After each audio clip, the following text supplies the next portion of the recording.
நான் சொன்னதெல்லாம் ஞாபகம் இருக்குதுல்ல? ஏதாச்சும் உளறி வச்சிடாத. வளர மாட்டேன். வணக்கம். வணக்கம். வாங்க சுந்தரம், உட்காருங்க. நான் சொன்னதெல்லாம் ஞாபகம் இருக்குல்ல, உளறி வச்சிடாதீங்க. சொன்ன நேரத்துக்கு கரெக்டா வந்துட்டீங்க. அதே மாதிரி நாங்க எதிர்பார்க்கிற மாதிரி நல்ல பொண்ணா எங்க பையனுக்கு பார்த்து முடிச்சு கொடுங்க.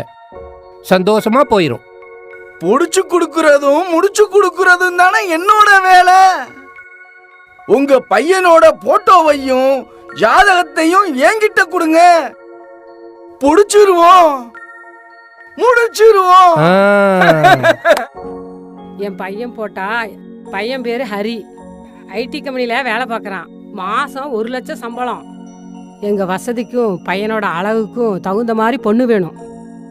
மகாலட்சுமியா இருக்கணும். லட்சணமா. என்னங்க நான் சொல்றது? ஆமா தெய்வானே, நீ என்ன பொய்யா சொல்ற? நம்ம பையன் 1 லட்சம் தானே வாங்குறா.